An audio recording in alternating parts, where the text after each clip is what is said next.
Hello and welcome to Football Talk, the podcast. I've scared Josh there. Sorry, mate. Yeah. We're here, and on today's show, I don't know, what are we calling ourselves? A show or an episode? We'll go show. Show. So today's show, we have the news. We have a little bit of maybe some transfer gossip. We have a quiz. As usual, Josh has set me a quiz, so we'll see what that's about. We've got a review of the weekend's fixtures so far, a little preview of the fixtures that are coming up. We've got, what's after that? We've got betting reviews, sensible betting, which this week is very sensible. If you had followed us. The funometer. Yeah, the funometer is through the roof. We've got Wikifiles, and we have, well, that's it. Goodbyes. Goodbyes. I did write down goodbyes, but I didn't want to say that. So, yeah. And remember, you can go and find our back catalogue at, where are we? YouTube, social medias, SoundCloud, Spotify. Find us at Football Talk. You can find us on Twitter at Football Talk. But remember... There's no way in football. There's no way in football. I mean, it's like I rehearsed that, isn't it? I mean, flawless. I would say it's almost like you didn't rehearse it, if I was going to be brutally honest. It was absolutely shocking. But anyway, we're not here to talk about intros and how we're doing. Josh, give me your news. I watched Home Alone yesterday. It's you can't do that, mate. It's not December yet. Oh, I can. Dave, times are tough, all right? You're looking for a little glimmer of joy in life. Why not show the kids Home Alone for the first time? And they absolutely wet themselves when Joe Pesci burns his hand and burns his head and awesome irons to the face. Just what paint. Did you watch just number one, or did you watch 1 and 2? Guess what's going to happen today, Dave? Ah, brilliant. Love it. Yeah. Number 2. They can see Donald Trump and be like, oh, who's that man? And I'll tell them that he's an evil man who won't just quit. Yeah. Just say, enough, I've lost. Unbelievable. So you're not watching Christmas films yet then, Dave? No, because it's Katie's birthday at the beginning of December, so we're not allowed to do anything Christmassy until that's done. So, yeah. Josh seems out of sync. Well, that will sort itself out eventually. There's a big storm here in Singapore, which is playing up a little bit with the internet, so it'll be fine. Okay. I think we'll be like the guy from Police Academy. Yeah. They do say just pretend you're watching some Chinese show that's been poorly dubbed. So that'll do. Yeah, that'll do in the comments. And there's a backup in the chat. It's way too early for Christmas stuff. Winner. Dave wins. Oh. Although in times of strife, I think I can agree with putting them up a little bit early and stuff like that. See, what I don't remember as a kid, I don't remember considering Home Alone as a Christmas film as a kid. No, I mean, it very much is. Yeah, I think it's when you get older. I think it's as you get older. Yeah. So. Yeah. I mean, I've already watched last weekend. I watched Die Hard because my wife hadn't really seen it all the way through, so we watched Die Hard first. And I am definitely doing the same with Katie. Going to get her to watch Die Hard because she's never seen it, and I'm like, it's a Christmas film, so yeah. Right. Yeah. That's it. Okay, Ross wins. He's had his Christmas tree up for 2 weeks, so he has. Oh my goodness! Josh is delighted with that. Josh is delighted. Right, here we go. News, Josh. You go first. I've got a couple of bits. Hit us. Okay. Football news. So fresh from his defeat yesterday to champions elect Pep Guardiola's Man City. Pep Guardiola obviously signed a new contract this week, didn't he? He did. Is he going to see it out? It depends how his season goes, doesn't it? Depends if he keeps getting smashed by run-of-the-mill Spurs sides. They're not going to sack him this season. They won't sack him. No, I mean, I'm a bit upset because, one, I had earmarked him for the Qatar job. I thought Qatar, 2022, World Cup 22, which would be 2 years. I think it would start in 2 years' time. Yesterday, 2 years in the future. Yesterday, 2 years in the future. Yeah, okay. 2 years today, we'd be in the middle. We'd have started the World Cup. We'd be in the second day of the World Cup. So not the middle. No. And it's a 3-day World Cup. Yeah, that would have been great though, wouldn't it? Imagine that. Like a 3-day World Cup. I mean, yeah, that would be incredible. That would be intense. That would literally just be the fittest team would win it. Do you not think it'd be very much like the kids' tournaments you had, where you go and you play like 15 minutes or 10 minutes, yeah. And your parents around the sides on a big field, everybody playing. Yeah, that would be good fun. I'd like to see that. Oh, yeah. So Pep's contract then. Pep's contract. So. Pep, this will be his longest stay at a club. Yeah. Is he a fraud of a manager? No, he's obviously a fantastic manager, but I think he's struck. I mean, this will be a test for him, a rebuild of a side, and because I mean, we'll look at the Man City Spurs result yesterday, but in terms of replacing their kind of core. They've really not. He's not really addressed it very well so far. Obviously, Company gone. Have they really replaced him? No, Not particularly. Fernandinho on the wane. Is Rodri a replacement? Not no. really. David Silva, is Phil Foden a replacement? Maybe, Potentially, but yeah, not yet. yeah. Aguero's waning. Is Jesus the replacement? Probably No, not really. doesn't look like it. Yeah, I know what you mean. So yeah, He's never had to do that though, has he? He's never had to. no. So Barcelona inherited Messi, Xavi, Iniesta, all those people, PK, and a lot of those players were still there till very recently. Like PK's still there, Messi's still there. Bayern Munich, I don't think he really built anything at Bayern Munich. I can't remember what was his biggest signing at Bayern Munich. Who's his? Well, let's put him on the spot. Yeah, who's his biggest purchase? He would have bought? I imagine he'd have bought Thiago at the time, Yeah, bringing him in. that's true. Would Lewandowski have joined on a free during his tenure? I thought Can't say. I thought he was already there, Lewandowski, but I might be wrong. But anyway, yeah, I think that's where It's something that Sir Alex Ferguson did, wasn't yeah, it? And it was obviously it's a fantastic change to kind of rebuild and rejuvenate a side. It'd be interesting. I mean, he evolved. He doesn't revolve, to quote Alan Partridge. Yeah. But yeah, I mean, it's good for English football. I think I quite like now that there's not been enough managers who hate each other derbies, and I feel like we've got one. And obviously, if Spurs become title challengers and up to Man City's You'll level, notice Josh mentioning this a lot of times across the podcast today. Yeah. And you might think that the podcast name was my doing, but it was as much a surprise to me as it was to you, listeners, viewers, fans. Um, but oh God, I've lost my train of thought there. Brilliant. But yes, I'll go managerial rivalries. Yeah. So if Spurs are at Man City's level, Mourinho-Pep rivalry. That's the stuff I want to see. I want to see feistiness at every level. I love a brawl on a pitch. I want to see feistiness. There's no like Wenger-Ferguson rivalry anymore, is there? Because even Mourinho-Pep isn't. I wouldn't say is like Ferguson-Wenger. That was like no. I mean, there was an eye gouge. Do you remember that in the? Yeah. Was that was Madrid, wasn't it? When Mourinho was at Madrid and he eye gouged the assistant manager. It was, or maybe someone eye gouged someone for sure. Yeah. I mean, the only other eye gouge I can think of was Moussa Dembele on Diego Costa at the Battle of the Bridge. That was another eye gouge. Yeah. Got any eye gouges you remember? No, not really. No, you've got a top 3 eye gouges. No, I don't have a top 3 eye gouges in football. Sorry. Next week we'll come back for that. Yeah, I'll make a quiz around it. These players are eye gouged. Can you name the game? Unbelievable. Yeah. I mean, I've just realised I haven't updated the words that are going across the bottom because it still says it's international football. That's boring. Sigh. There's been lots of football, and we'll get onto it later. News though. News. So proclaimed. Hold on. I want to just touch with Dave proclaimed. I've done all the. Yeah, shut up. Done all the stuff needed. So. Shut up. I've done all the graphics. I didn't update the text on the graphics. So it's basically a win, isn't it? So it's sort of like your betting, Josh. You win some, you lose some. So not like my betting. Win-win. Anyway, I like to bring a bit of European flavour to the news, and I'm going to chat about Borussia Dortmund because they have one absolutely world-class striker who's 20 and a person that's just broken records for breaking an appearance at the age of 16 years and 1 day. I mean, there's a very slim chance that someone will beat that by turning 16 on the day. Exactly. Because it is the rules in Bundesliga. You have to be 16 or over to play, and it turned out pretty well for Moukoko. Is it? Yeah, Yusufa Moukoko. Yeah, I mean the guy's got something like 100 goals and 40 odd appearances for it's insane. The youth team. Yeah, it's exciting. It's really exciting. Did you read the BBC article about it? Where it actually interviewed. It's really interesting insight into it. So they actually interviewed all of like the German national youth coaches, and they've basically said when he was 15 and scoring all those goals in like the under 20s for Dortmund, we weren't picking him because we didn't want the German FA as a whole had agreed we don't want the pressure to be put on him in national tournaments.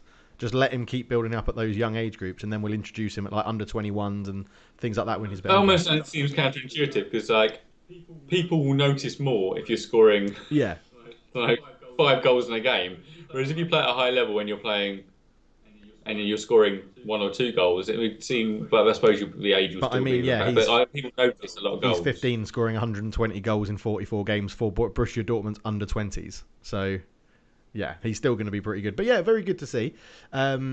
It's very good to see a youngster coming through like that. And he's already said, he wants to win the Bundesliga with Dortmund, win a Ballon d'Or while he's at Dortmund, and do all of this. It'll be, imagine if he keeps this up and they have him and Haaland up front.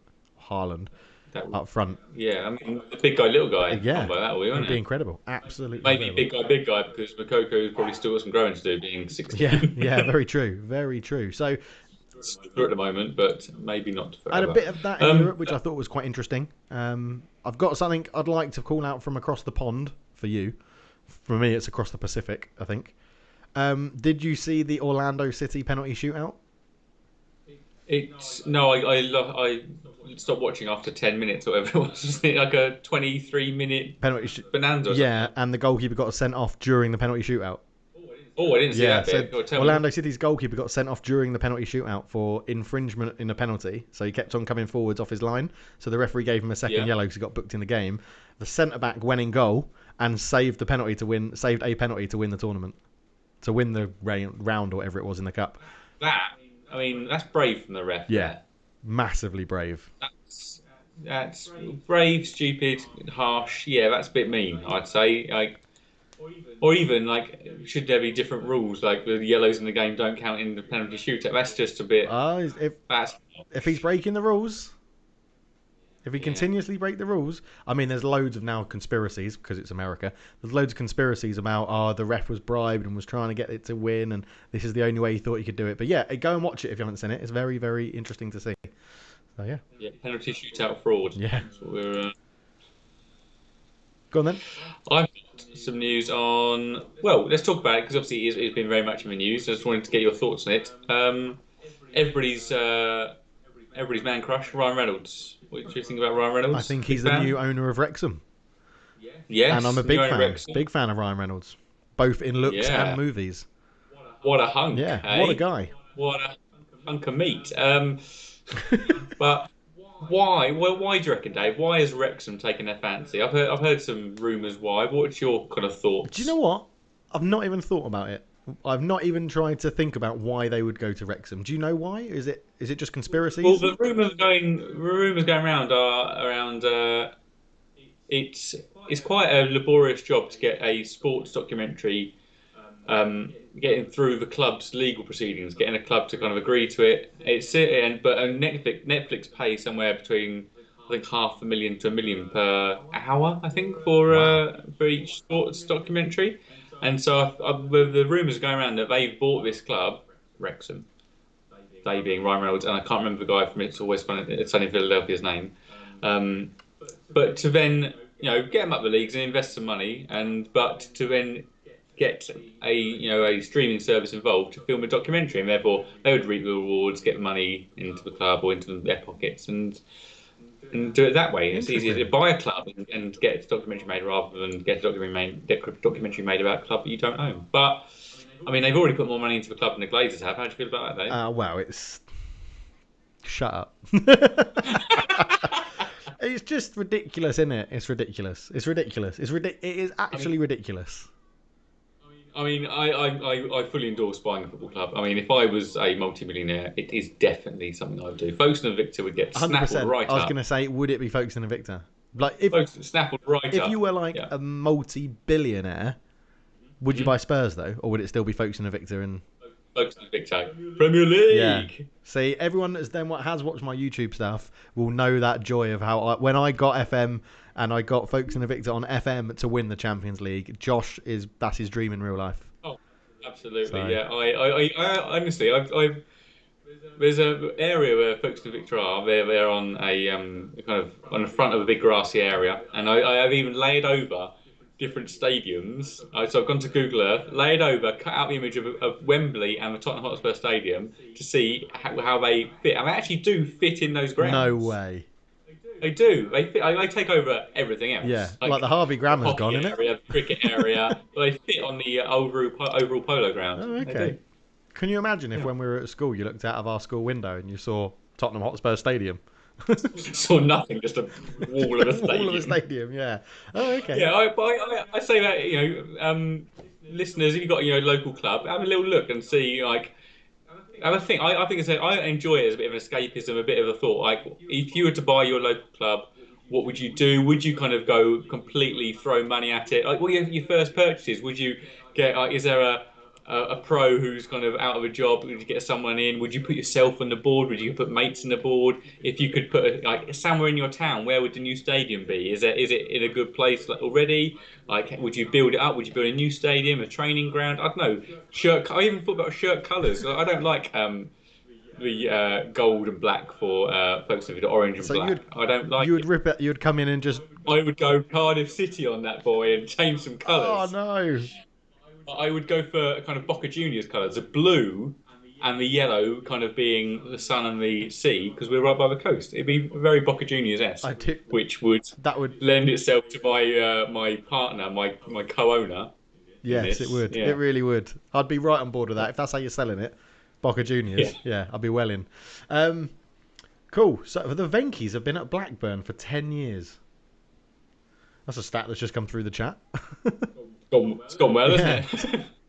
Bloody hell. Anyway, any other news before we move on?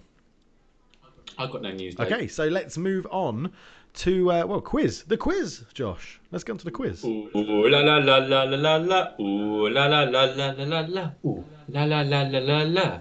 It's quizzing time.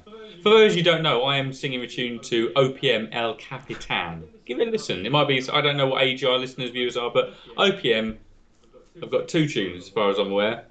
Huh, huh, huh, huh, Heaven is a half pipe. and El Capitan. Both absolute bangers from the, or I'd say late 90s. Yeah, it's I got want to to be say. late 90s, yeah. So that's when skateboarding was cool. Although it's coming back in Singapore. It's huge in Singapore. Yeah, I think skateboarding's always been cool, Dave. Have you... I was never very good at Tony Hawk skateboarder though. Oh, see, I was good at that. I wasn't good at actually skateboarding. So No, I was too scared. I normally just sat on a skateboard because I was too scared to hurt myself. did you do that thing Bit of where a you cautious- tied it to someone else's bike and they pedalled and you just sat on it? Oh god, that's far too Oh, far, okay, Dave. right, okay. I just normally just went down a slightly declined bit of grass. So if I did fall off, I'd land on grass. Awesome. Bloody hell. Right. Quiz. Tell us what it is. This is clean sheets. It's not about wetting the bed. It's about goalkeepers in the Premier League who have kept the most clean sheets. You'll see a list of 17 names there, I think it is. No, 10, 15 names. Obviously, there's a little 15 at the bottom there, which helps. You've got 3 people tied for 7th. Yes, but you can see there's a gap for 8 and there's a gap for 9. Oh, yeah, okay. I'll let you off. Maths with Josh and Dave, yeah. Yeah, we're learning as we go. So, I've given you the assistance of their nationality, even the assistance of the amount of clean sheets and the amount of appearances. But Dave name these Premier League players, past and maybe current? Let me check the names who are there. I mean, that one... Well, number 1, Czech Republic, Petr Cech, is ridiculous. He kept 202 clean sheets in 443 appearances. Nearly 50% of the games. Yeah, 162 for our Chelsea, 40 for Arsenal. Wow, unbelievable. Well done, Petr Cech. And now he's still keeping clean sheets, just in an ice hockey goal. So... Yeah, or being named in the Europa League squad for. That's true. Yeah. Champions League, actually. Number 2, England, 169 clean sheets in 572 appearances. I'm gonna say David Seaman. Oh, incorrect. Oh, damn it. The wrong David in this instance. The wrong David. Is number 4. David James. David James, number 2. Just sheer weight of numbers. He played 200. Oh no, sorry, not almost. Yeah, it's over 200 more games in the Premier League than David Seaman did. Wow, bloody hell. Just quickly, because I completely forgotten it. David Seaman's clean sheets came 138 of them came for Arsenal. The other 3 came for Man City. and City. Forgotten that. I literally out the head. Australia, mate. 151 wait, clean did you make sheets, an exit? 514 appearances. I was drawn to Matt Ryan, but it's not. It's Mark Schwarzer. Yeah. Schwarzer, with 2 for Chelsea and 1 for Leicester. Obviously, both won the title while he was there. I think. He did. Number 5, England. Again, another English one. 137 clean sheets, 372 appearances. Paul Robinson? No. That's only because I was thinking Leeds and Spurs. But another... You've got Leeds, all right. Leeds are a common factor in Nigel this Martin. Nigel, on the face of it, sorry if you're listening, Nigel, quite boring. Martin. Yeah, Nothing... he always came across as boring. He looked really boring in his Euro 96 coin you could get from Sainsbury's. Yeah, I've still got those coins. Mine are somewhere, yeah. My parents' loft somewhere. Yeah, in one of David's estates, where he finds his England shirt. Yeah, exactly. Right, Spain, 136 clean sheets, 297 appearances. Mr. De Gea. Incorrect. Pepe Reina. Pepe Reina. David De Gea is number 12. Pepe Reina, 134 for Liverpool, 2 for Aston Villa. Nice. Well, that was enough to keep him up. Yeah. Yeah, it was, yeah. Netherlands, 132 clean sheets, 313 appearances. Van der Sar? Edwin Van der Sar, 42 Fulham, 190. No, sorry, 90. Yeah, get him in as director of football. He's the only person that's managed to do a good transfer for Man United, and that's because he was the Ajax director of football. The whole Van der Beek deal was him, apparently. And he's playing well so far, yeah? Yeah. I think he would be if he was actually playing. But anyway, we'll talk about that later. It's fine. It's fine. Don't worry about it. United States, 132 clean sheets, 399 appearances. I'm going to go... Oh, you've got those two the wrong way around, Josh, because the next one's got more appearances. Yes, because that was a worse feat. Oh, okay. You're doing it in ratios. Yeah, okay. So, so I'm going to go... One of them is Brad Friedel. Yes, but not this one. No, 450 appearances, Brad Friedel. 399, Tim Howard. Yes. Yeah, okay. I would have put Brad Friedel as a lot more appearances than Tim Howard in that, but he must have spent a lot of time being number 2s. But yeah, he had a long period of consistent appearances, didn't he? 100 or so appearances in a row. But so I'd have put more than 51 appearances than Tim Howard. But yeah, both good goalkeepers, solid goalkeepers. Apart from Tim Howard's mistake against Porto, where when it was an offside goal, and we got knocked. Was it? Yeah, it was offside. You not seen that? Coutinho's goal was offside. The winning goal for Porto was offside. Yeah. So... And it wasn't a free kick. Anyway. Anything else? Yeah. I hate Mourinho. He won trophies with you. So? I still have to like him. Mourinho, Van Gaal, Ole. What's the order? What of my preferred managers? Out of that, who'd you take back? Van Gaal. Moyes, Van Gaal, Mourinho. You take Van Gaal back. I thought he was building something good. Van Gaal. It was a bit boring at times. It was slow, but he was building a defence to then have an exciting attack, and he never got the chance. Sounds like a Spurs side. Right? Number 10, Denmark, 128 clean sheets, 310 appearances. Schmeichel. Which one? I didn't want to guess at which one. I'm going to go Peter. No, Casper. No, Peter. Yeah, he can't be Casper. He's only really ever played for Leicester, isn't he? In the league. And he probably hasn't had that many clean sheets, I would have thought. Yeah. He's been a bit clean sheets. That's true. Light. Dirty sheets. Number 11. Have I got that one? Have I got that England number 11? Is that Paul Robinson? No, you've not got that. Number 11, England. 127 clean sheets, 340 appearances. And it's not Paul Robinson. Not Paul Robinson, no. Tim Flowers. I'm going to pull a hat out of the bag. Flowers, nice. It's not in Joe Hart. Joe Hart. Yeah. Excellent. Birmingham, West Ham, Burnley, Man City, and yet to have a clean sheet with Spurs. Will he ever? Will he play in the league for Spurs? I guess if Lloris gets an injury, he'll play, yeah. Fingers crossed he doesn't. Nothing against you, Joe. Spain, 114, 318. Is that Arster Hayer, isn't it? Yeah. It's David. Republic of Ireland, 113, 451. That's got to be Shay Given. Shay Given. What a good goalkeeper back in his day. Good goalkeeper. Yeah. Newcastle, great goalkeeper. It was, yeah. 100% of Newcastle was absolute quality, yeah. Finland. Oh, Finland. Oh, Jussi Jääskeläinen. I don't even need the stats. Jääskeläinen, most of them for Bolton, a little bit for West Ham. And this is will he come unstuck? Denmark, 107 clean sheets in 364 appearances. Sorensen. Thomas Sorensen, Sunderland, Aston Villa, Stoke City. 100%. I've made it too easy. Well done, Thank you very Dave. much. Thank you. Thank you, everybody. Thank you. Thank you for the applause. Thank you. He waves to the galleries. Hats off. That's that over. Good quiz. I liked it. It made me have to think. Yeah, a little bit. It was maybe a little bit too easy, I think. Yeah, well, the English ones are the only ones that really tripped me up because there were so many options. Like, I mean, there's not that many Czech goalkeepers that I know other than Petr Cech. So, I could be harsher in obviously if this was a quiz and you were to submit your answers and I then read out the answers, you'd do a lot worse. I think so. Yeah. I let you have this scattergun approach where you just read off some names. I should be a little bit tougher. Yeah, maybe you should be. Maybe you should be. Yeah. But there was a lot of in the comments because obviously I can now see the comments because the quiz is over, so I can look at the comments again. Lots of people put in there and got a lot of them to send.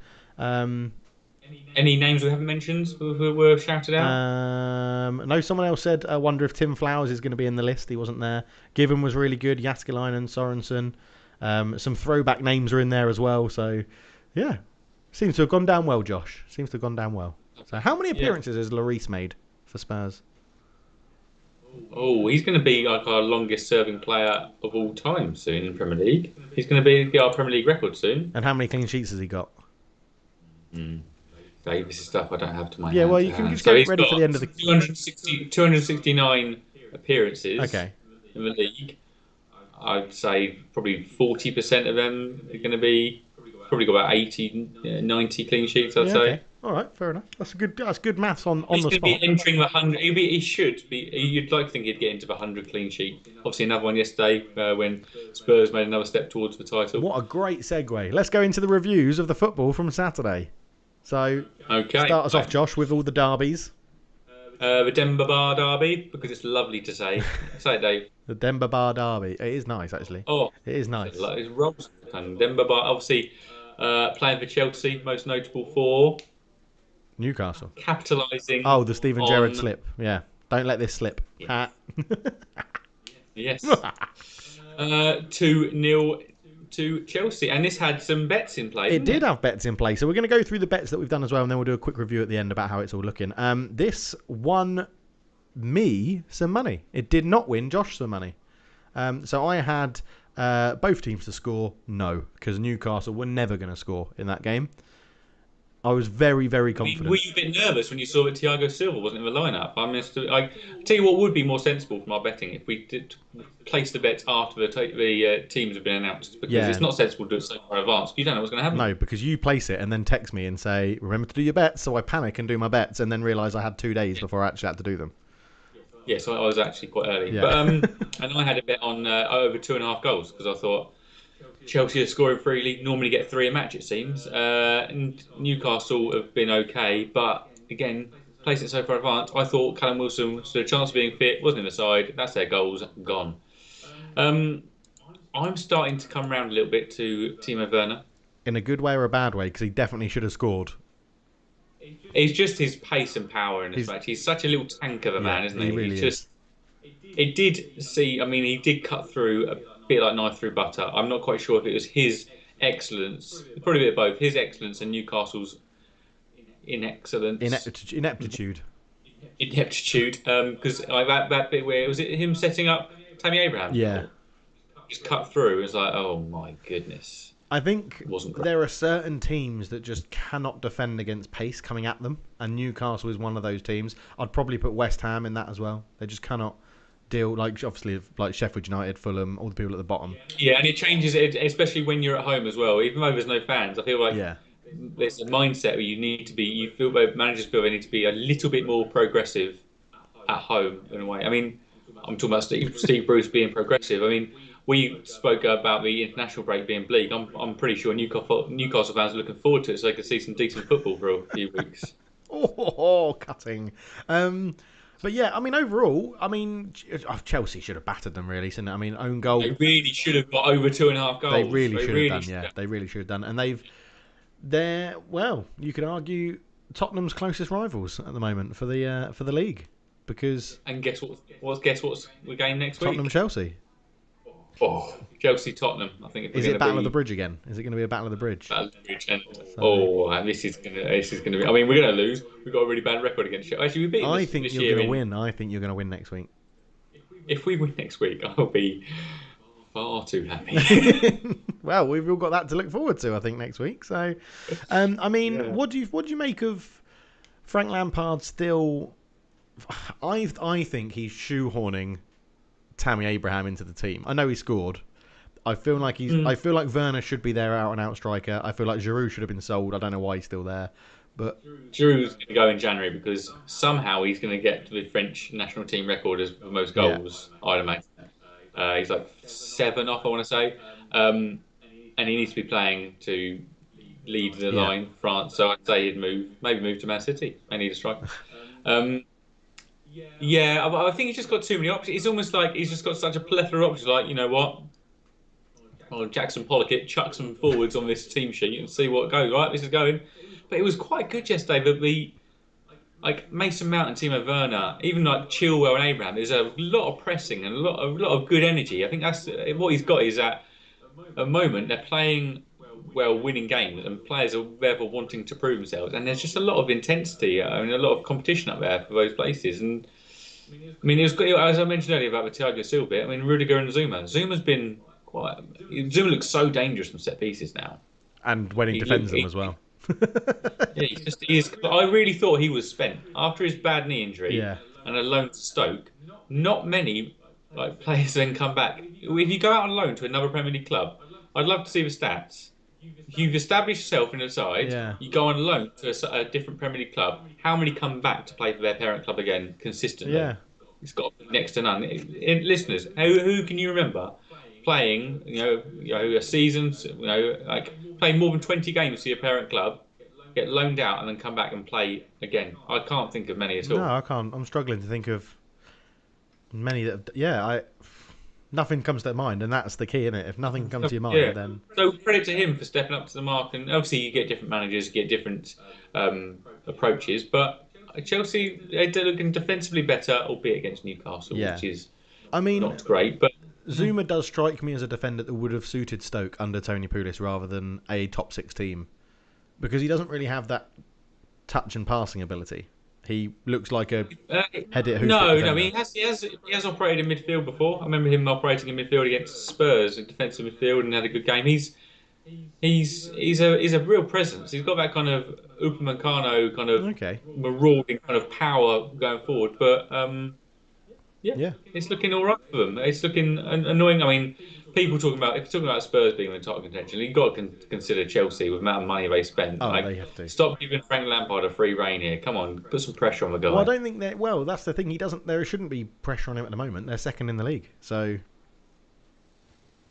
why? What you think? Just because they're not top of the league, there shouldn't be pressuring them to No, he's in a achieve. title race at the moment. Why do you need to add more? Why should anyone add more pressure? If Ole Gunnar Solskjaer was up there, no one would be moaning at Ole saying, "Well, the football's crap, but we're top of the league. Sort it out." You'd just be like, "Bloody hell, we're at the top." Look at Mourinho.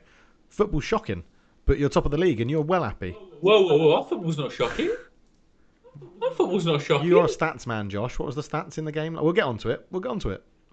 Aston Villa, Brighton.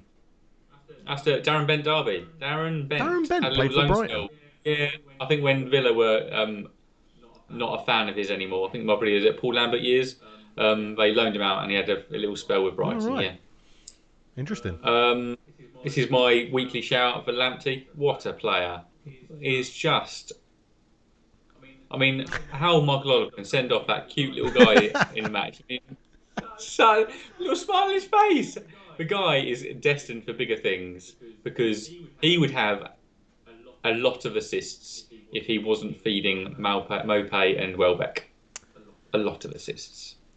Yeah. Whoa! What's the I hesitancy, Dave? think he's going to be a very, very good player. I Uh-huh. think he could be one of those people that when you know how you say certain people fit a certain system. Yeah. I can't see him fitting into different systems very easily, Lamptey.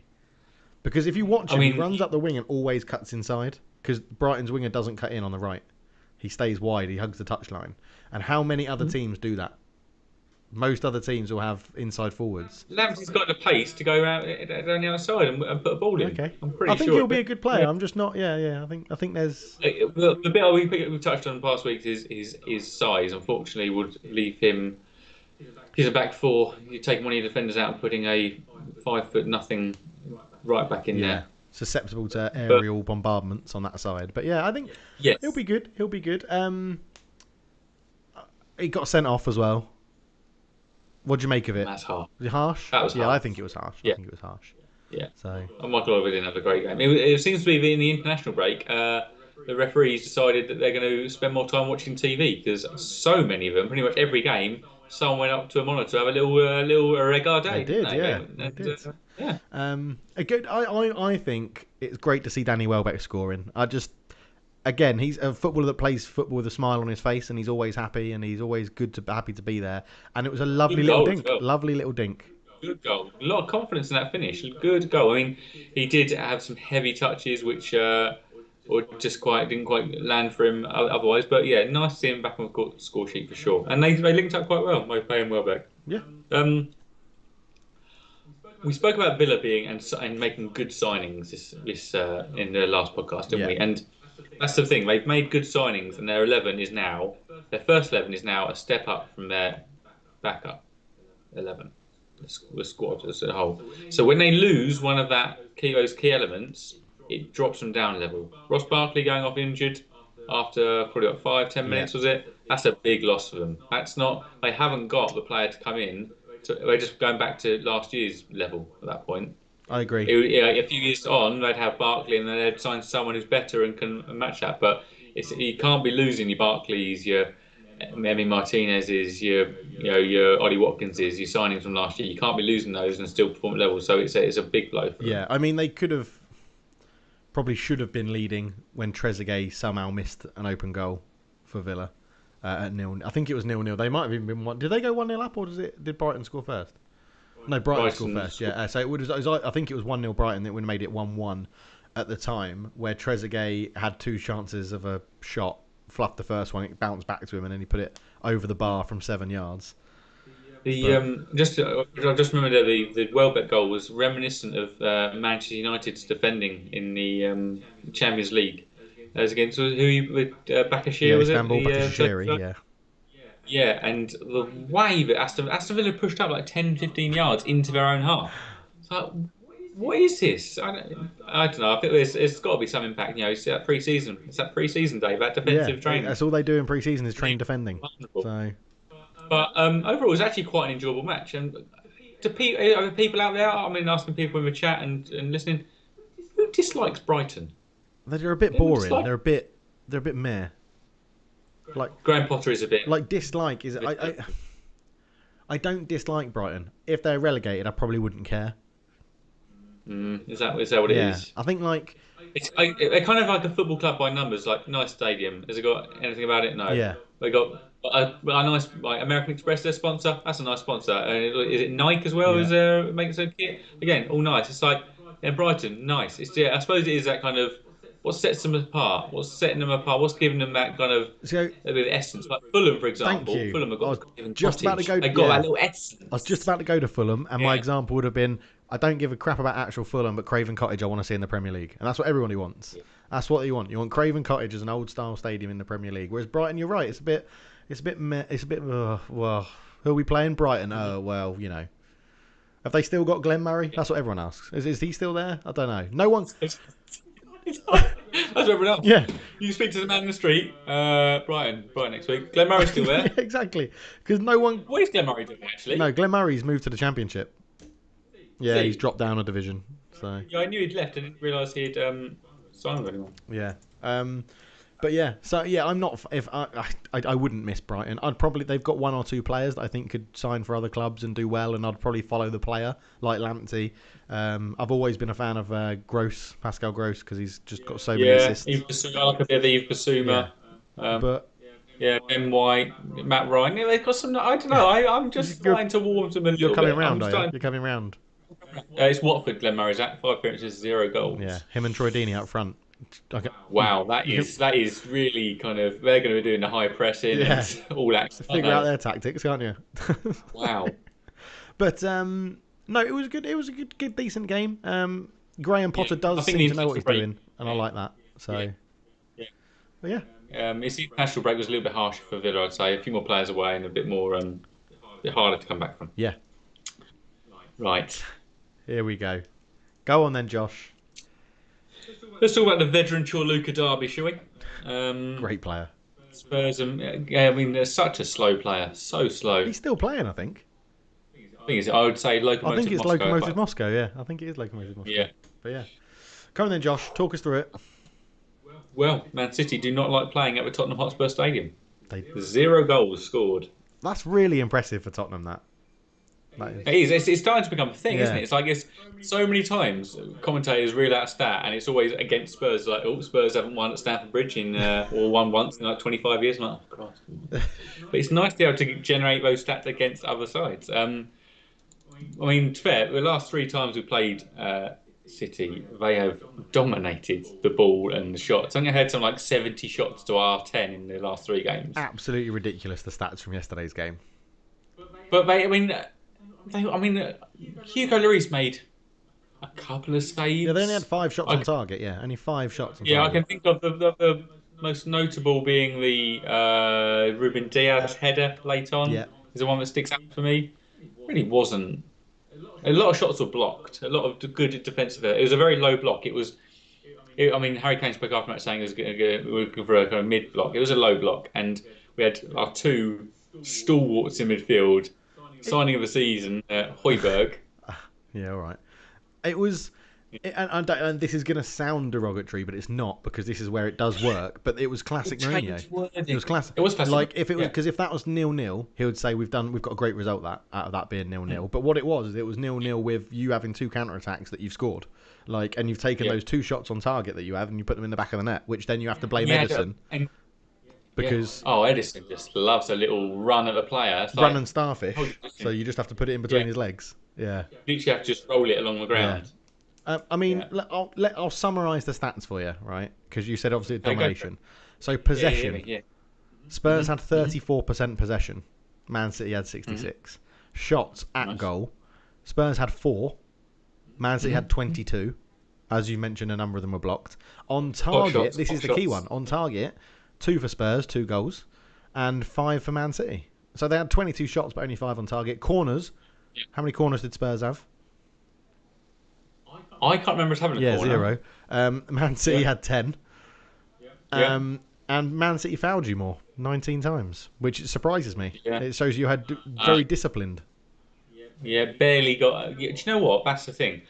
It's been a long time since I've seen fullbacks for Spurs play so well. Sergio Aurier was disciplined. He was smart. He had a few little bits like where he didn't quite clear it, or he fouled. I want to say Ferran Torres, which by running into him, I was like, oh, here we go. There's the old goal button been pressed.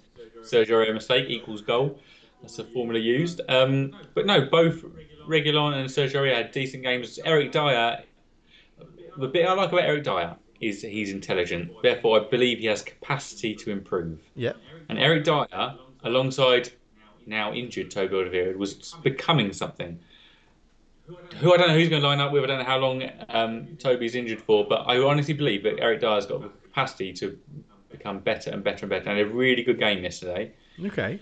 But there was one player who shone. Now, it's obviously Harry Kane. And it's quite obscene. And so in Real Madrid, in Jose Mourinho's Real Madrid side, it was that counter-attacking play, and Mesut Ozil was one of the player to drop in and link things through. And I believe that Harry Kane is becoming Spurs' Mesut Ozil, except he is the anti-Ozil, because Harry Kane is hard-working, and everything he does looks clumsy, whereas Ozil is somewhat lazy, but everything he does looks classy as hell. Yeah, okay. It's 9 assists in 9 games, 7 goals in 9 games. He's contributed 16 goals in 9 games. It is ridiculous. Watch out, Thierry Henry. That assist record is going to be done in before Christmas. It is just it is phenomenal. It is absolutely phenomenal. Is it What happens if he gets injured? That's the question. Oh, absolutely. And do you know what? I was speaking to my wife this morning, and she was like, because I was watching Sky Sports Goals on Sunday, and I had a poll: Is Harry Kane the best Premier League player at the moment? I said probably yes. He's probably been the best player in the opening 9 games, I'd say. I would say it's probably either him or Son. Yeah. Yeah. And I said he is, but I just can't. I'm just waiting for him to get that injury. Yeah. And she's like, "Do you enjoy football?" Yes, Tron.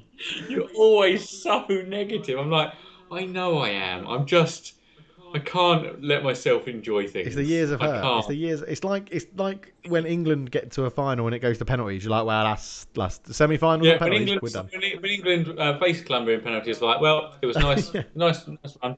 It was We fine. united the But country for that's a my while. fear. Great. That's my fear. It was just that we would just fall away with Harry Kane injured. Even as soon as Toby got injured, I'm like, oh, of course it is. Here it goes. It happens. Yeah. But if this season is going to be a slog, this season is about fitness. This is about keeping your best players on the pitch, rotating when you can.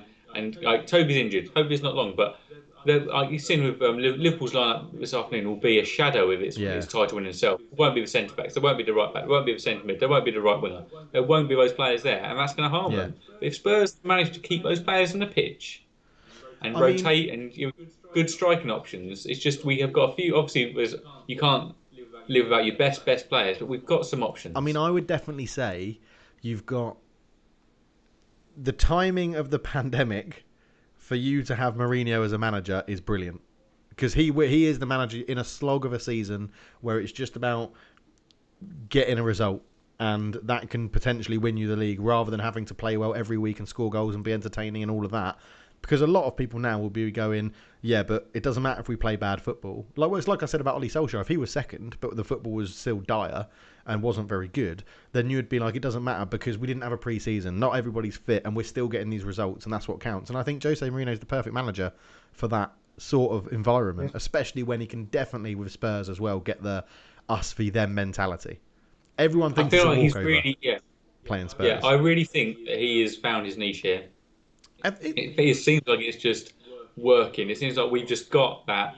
He can build that siege mentality. Like they think you're going to fail. They think you're Spursy, Yeah. and like you're going to. And Højbjerg epitomised that. He is the Mourinho on the pitch. He is that nasty man on the pitch, and it is just great to see.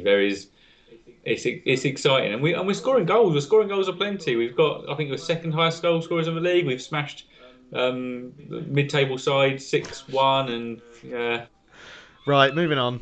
You've ruined it. You've ruined it. I was having a nice chat. I even oh, said nice things sorry. about Mourinho, and you ruined it. So, and also don't buy Football Manager 21 if you like Mourinho as a Tottenham manager, because he sucks. Yeah, Tottenham are always near the relegation zones. Then he gets fired, and then they come like mid-table. So, Oh, okay. but yeah. All right. Let's move on to the Ronnie Right. Woolwork No, derby, shall hang we? on one because we've got a question coming in. City, Man City. So, Yep. Gabriel Jesus, has he lived up to the hype? I would argue I don't think there was much hype around Gabriel Jesus. Oh, I don't know. I remember his debut for Spurs. He came against Spurs. It was. Okay. He came on as a sub, and he had it was like 20 minutes left, and he had like 3 clear goal score opportunities, and it was like, oh my goodness, this guy, and he got thwarted each time. I think. I was like, oh my god, he is just absolutely electric. And I don't think he has. I think injuries have obviously hampered him, but I don't see him being. I think they will buy someone as an Aguero replacement. He's not going to be it, and that's what Spurs benefited yesterday. Torres, Mahrez, Jesus as starting 3. That's what gets you a decent backup. They can't be the front 3 first choice. I think they'll buy in January. They'll try and buy a striker in January. If not, it could be Messi. We've seen this before. Wilfred Boney. We've seen this before. Yeah. So, or they're going to try and throw everything at Messi in the summer, even though Pep's come out and said, "Oh, Won't solve those problems." no, it won't." But yeah, it's interesting. It's very interesting. Another question, if you don't mind. We don't mind. We love questions. We love answering the questions. I love questions. Yeah. And one of them is: do they need a striker? Yes, they really do need another striker. If you don't mind, if they do not win the title and do anything in the Champions League, do you think it's going to be Pep's last season? So we sort of touched on this. If they don't, Yeah. he's got a new contract, which I think he means he cannot do anything this year. If he does nothing, it doesn't really matter. It's next season. If he struggles and they're in this sort of place next season, I think he'll get the chop. So that's what I think. Yeah, I don't think they're ever going to sack him this season after just giving him a new contract. I mean, so But it's Man City. who would replace Pep? I don't know. I don't see Man City going down the Barcelona route of appointing nobodies to fit a star because there's no real star there. It's a Pep star at the moment. I don't I know mean, who. there's rumours they've been grooming Patrick Vieira. That's why he's at New York City FC. But I don't think the fans would.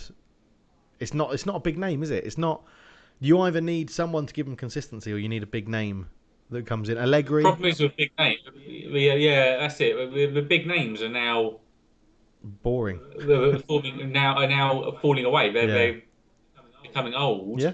Or they're at rivals where they would know. And Jurgen Klopp's a big name. He's never going to Man No, City. Pochettino is the only one, but I think if they wanted Poch, they wouldn't have given Pep a new contract now. They would have just sacked him and got Poch in. Yeah. So. Yeah. I just think there'll be a new name. There'll be a new name coming through. It'll be maybe already one of the up and comers like a Nagelsmann. No, yeah, I was going to say like Nagelsmann. I think I could see them chucking money at Nagelsmann and giving that a go. Yeah. So yeah, interesting.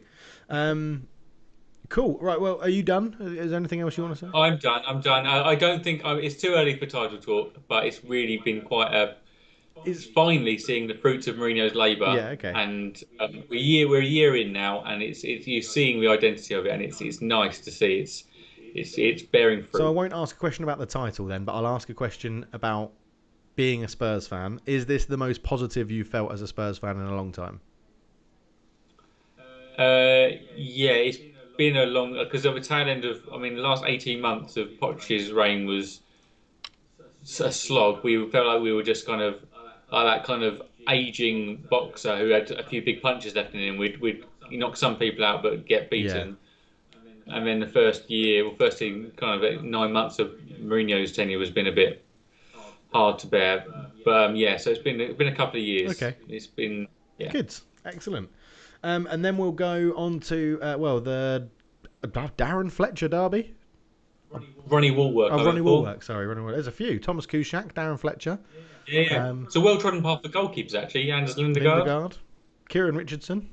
He was the great escape, wasn't he, for West Brom? Yeah. I mean, we can call it the VAR derby if you want. Bloody hell. It was 1. How is that not a penalty for West Brom? I don't know. I'm not as...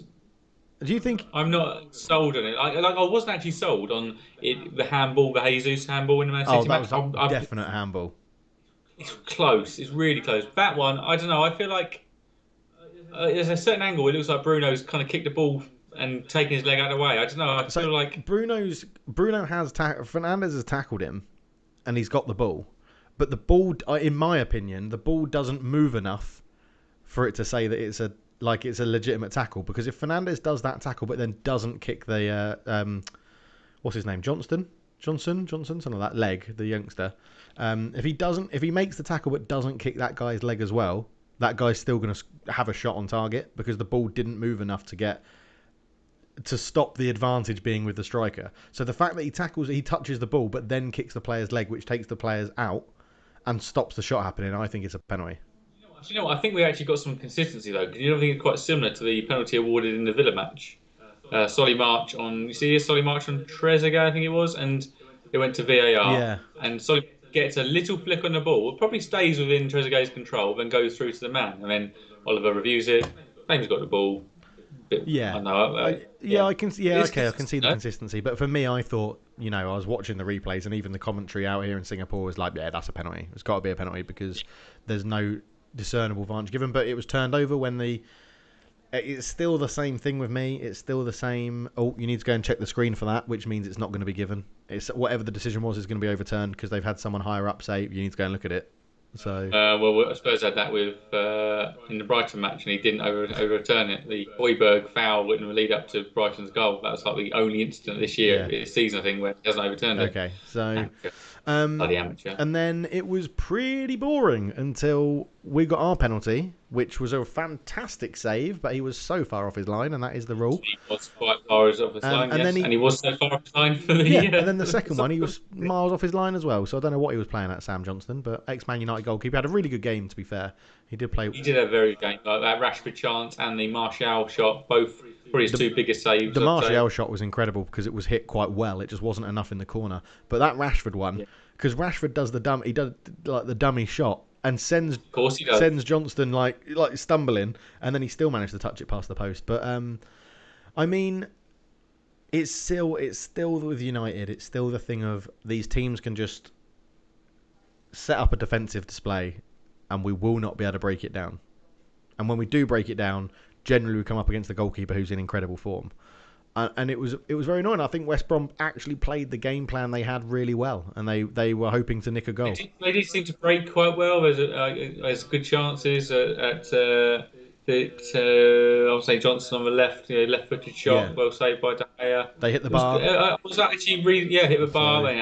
I mean, and it's very similar to the Spurs City game in the sense that you scored your 2 attacks and it was 2 shots on target, 2 goals. They had 2 shots on target, and that doesn't obviously include the one that hit the bar where De Gea was really easily beaten, and they could have easily nicked it. And I think Ole Solskjaer's got a bit lucky. I do think we were the better team. I think it's the result that we deserved. Oh, yeah, you created better chances for sure. But it's just getting It's getting to that point where it's now it's not funny anymore. It's frustrating. It's really annoying. But the hoodoo's done. We've got the win at home. That's a monkey off the back. Hopefully we can progress on it a little bit and go from there. We've got, Istanbul, Bakashishira, however you pronounce their name, and our next opponents at Old Trafford. So. Yeah, hopefully. Yeah, when you got away matches, I think you got Southampton away, and I can't remember the other one away. But yeah. West Brom probably is it their worst start to a Premier League campaign? Bilic under pressure.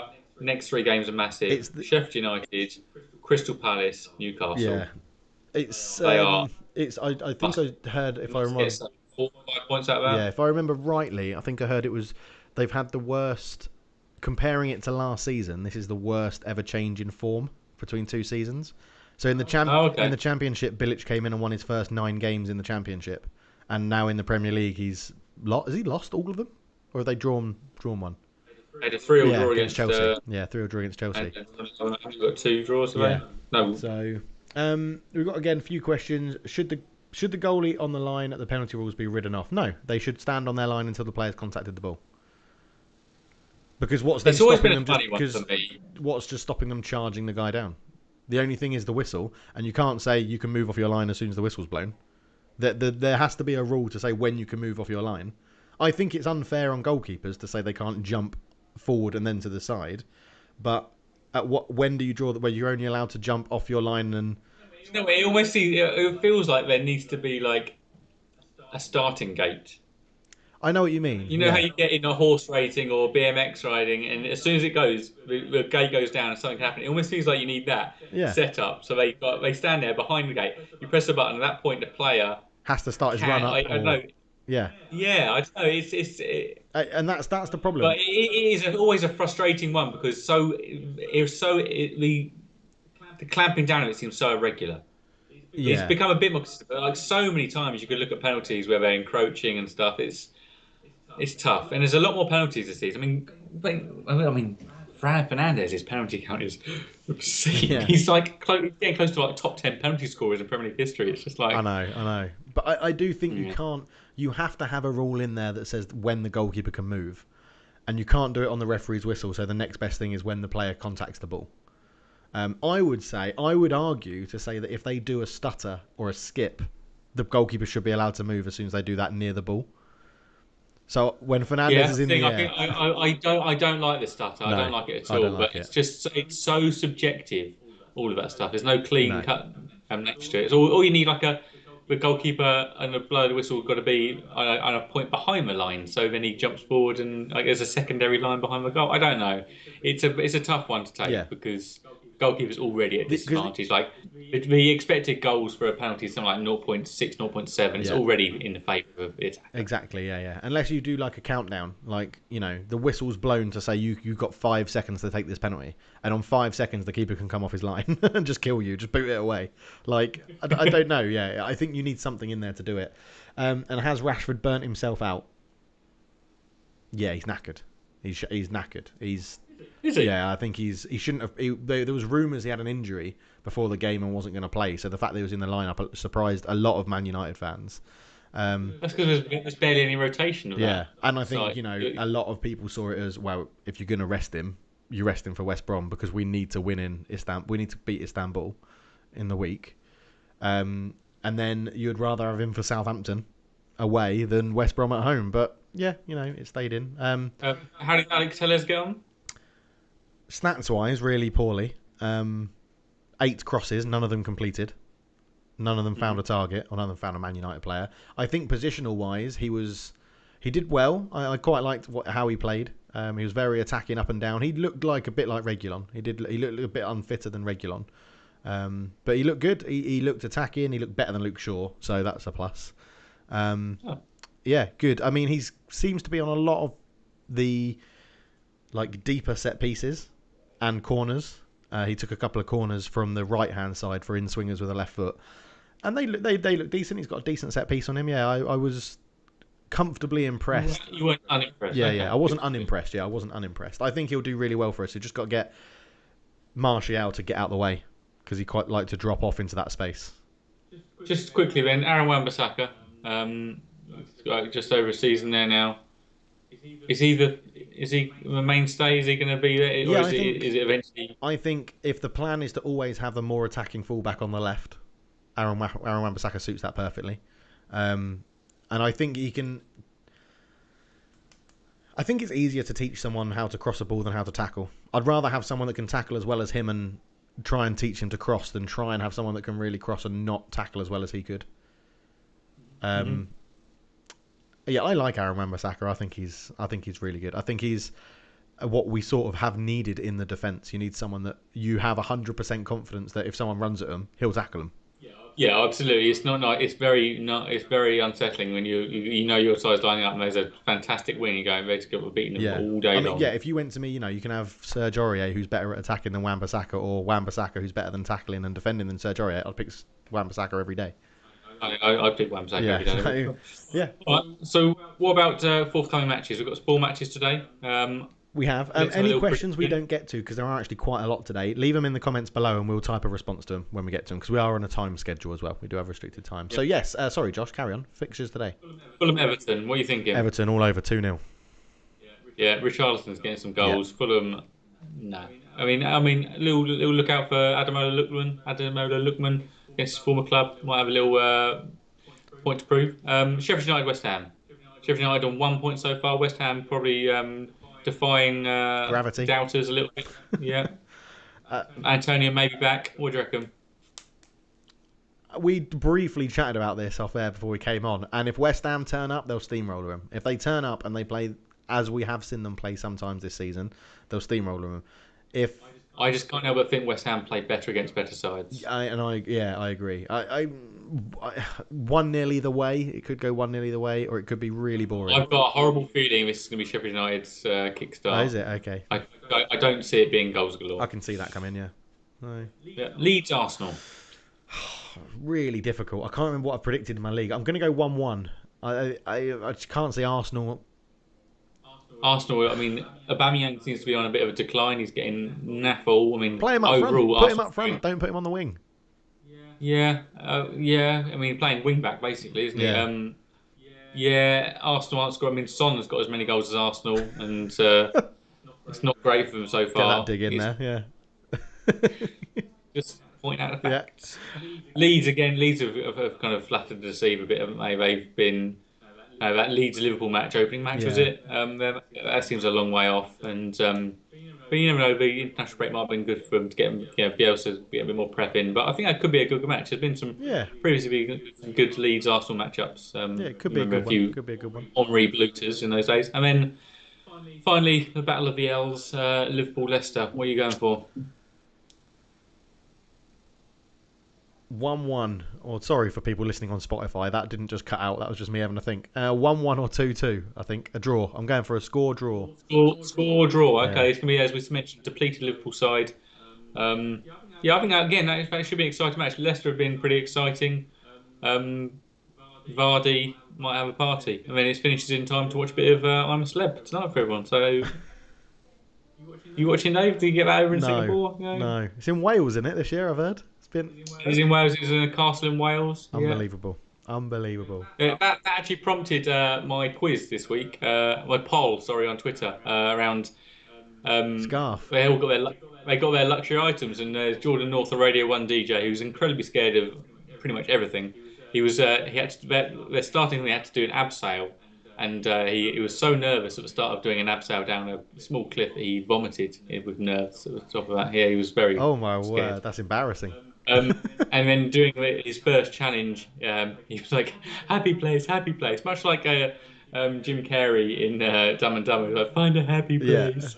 Um, he declared that Turf Moor was his happy place, um, and his luxury item was a Burnley scarf. And I was like, I'm not sure many people own scarves of their football club, but it seems like the majority of people do own scarves of their football club. Dave, which house is your Manchester United scarf It's in? in a storage container in Bristol.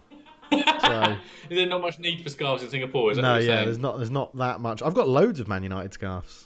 So Do yeah, you? because when I used to go to Old Trafford a lot, if it was like a big Champions League game, I'd get a half and half. Oh, for fuck. Like, especially when it was teams like Man United, Shakhtar. I like Shakhtar. Man United, Roma. I like Roma. I didn't get like a Man United, Man City half and half. I'd never do that. That's ridiculous.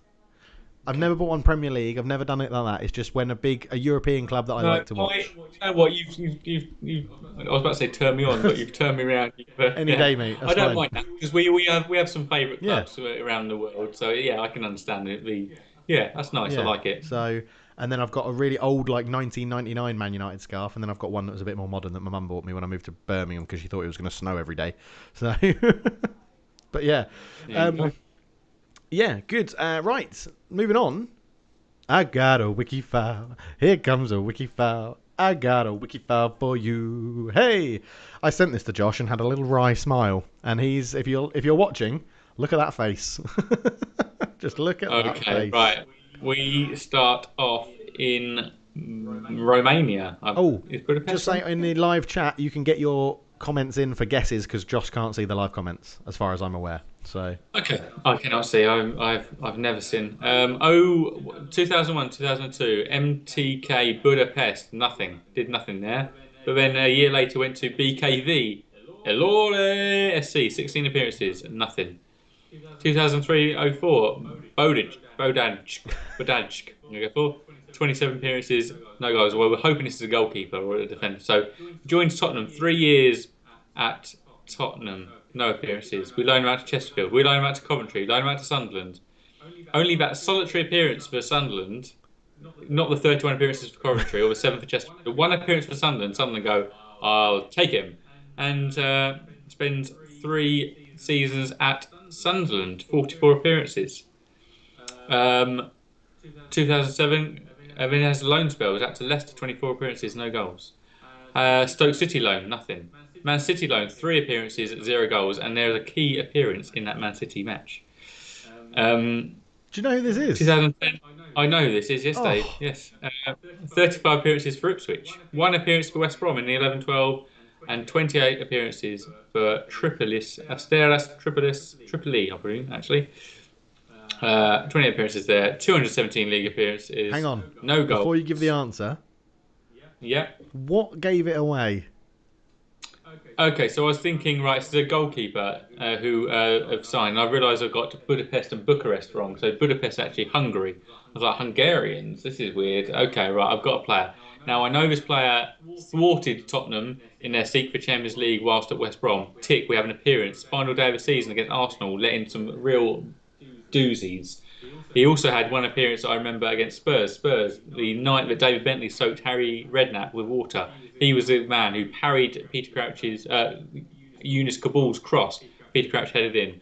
And then I thought, career stopped 2013. I know that he sadly passed away a few years back. This is Martin Fulham. It is Martin Fulham. And Josh, that is an incredible memory to even be able to picture those situations that he's been in. Because I had no idea that he made that many appearances in the Premier League. He's definitely not going to pass the Kana rule. He did easily. He made it more than the necessary appearances in 1 season for Sunderland. And yeah, well done, Josh. I didn't even. I thought that Tottenham one, that'll be a little lingerer that will make him go, oh God, who is it? Like, that's going to put him off. But fair play to you, Josh. Yeah, I did have so some Eastern European goalkeepers who were in my head was Radek Cherny, but played for QPR, Yeah. and Pletikosa, who I think was Shakhtar he came from, but he didn't make a single appearance and went straight back. So I had those two in the old brain box. But yeah, Martin Phillip for the win. Yeah, well done. Obviously, he has passed away. So it was, I don't think, have we had a Wikifile that is this our first one? I'm not sure we have. Yeah, in memory of Martin Phillip. Yeah. So I was weirdly looking through old Pro Evo games and stuff and football games. Like, I got into a bit of a YouTube spiral and was going down. Yeah. And at one point, Martin Phillip was one of the highest rated potential goalkeepers you could get in the game. Like, you could buy him, really? and he would just, if you played him, he'd just increase his stats all the time. So someone rated him very highly. So yeah, I thought that was going to be really difficult, but there you go, done. You chuck a Tottenham name in there, and I went non-British. I went goalkeeper. I went someone who's played at loads of loan spells, who didn't really make an appearance at a big club in the Premier League, and he still got it. Did we have listeners get Martin Phillip as well? Is there any Josh Spurs fans out? So you're Josh. You got it. Yeah. Ross, Ross got it. He said, "Is it Ben Alwick?" And then he went, "Oh no, sorry, it's Phillip." So yeah, he got it. Sunderland. Steve well, Pletikosa was at Tottenham under Redknapp when it was. Yes, that's the name I mentioned, wasn't it? Who I think he joined on loan, was somehow second, third choice, and did not. I'm not even sure he played a single game actually. Yeah, I thought, and as Legend says in the chat, I thought I had you on scramble mode, scrambling around in that head, thinking of names, and he's gone and nailed it. Can't believe it. It wasn't straight away. It took, whilst reading his original clubs, I didn't get anything. Even when I first read Spurs, didn't get anything. But it was that Sunderland move. I was like, hold on here, something there. Okay. Yeah. So very quickly then, review of betting, because we forgot to do it after the review. Yes. So very quick review of the betting. As you can see on the screen, I have 2 green ticks by my name. So I had Heung-min Son to score at any time, Man City v Spurs. I was probably more confident in that than the other one. I thought that was a risky one personally. I thought, you know what, he's had his player of the month. He's going to now slide away. No, I thought if you score against City, it'll be counter-attack, and it'll be Kane passing it to Son, and it'll be a goal. And then I had both teams to score no, Newcastle v Chelsea. So my bets were 50p on, a £1.31 back. Boom. And I bet on, obviously, Newcastle, Chelsea over 2.5 goals, which I feel somewhat. I've been close. I've been very close to some bets over the last few weeks, but I did get obviously, Manchester United to get a penalty. I've had something like 40. Was a commentator said 44 penalties in the last 120 games. If you win them, you win them. It's not my fault, is it? It's not Man United's fault. Referees, blame them. No. I will blame them. Yeah, penalty awarded. And when Dave and I were chatting, I told Dave to go to bed at one point because it was 0-0 at half time. Yeah. Dave was like, "Well, I know you stay up to watch this," but obviously the ruled out penalty made me think I'm not going to get this bet. But then it came in with the Bruno subsequent Manchester United penalty. Yeah. Bruno to put away. It did, and we both actually ended the day up because you bet a total of 50p, but that one coming in got you 62p back. So that's I still think in this season to get those odds on a penalty to be awarded, I think it should be a go-to in at least one game every week, if for the funometer. If you're thinking fun, 25p bet got you 62p back on a penalty being awarded. So not bad, was it? Especially in Man United match, you'd have thought it'd been evens. exactly. So, but yes, well done to us. Well done to us. That's good, sensible betting. Obviously, only bet we've sensible got. Betting win 75% on sensible betting, 100% on our quiz, 100% on Wikifiles, 100% success rate in reviewing the games immaculately, 50% score on the intro. What about the outro, Dave? You're gonna bring it back? No, this is going to tumble our scores again. So, right, thank you very much. Say goodbye. Thank you very much, everybody, for listening, watching. If you're on YouTube, you can go and check out our back catalogue at Spotify and SoundCloud, and on YouTube. Just search for Football Talk. Scroll down till you see our little green logo that's on there. You can follow us on Twitter, where Josh will put out basically a weekly poll when he remembers, and it can be. Oh, suddenly it's me. Yeah, that's all on Josh. Right, okay. That's all on Josh. We are in the right time zone. No one wants a poll from Singapore. I put it out at 3:00 in the morning for you guys. Oh yeah, there's no way of finding stuff posted hours ago on Twitter. Exactly. But yeah, you can find our polls, you can find our little cliquey comedy and comedy jazz. I was doing so well, Josh, and you started laughing. You can find us on Twitter at Football Talk, but remember, there's no A in there's football. no A in football. Thank you so much for watching, everybody. We're going to end it there. Thank you all in the chat. Leave your comments down below. We'll be back next week, same time.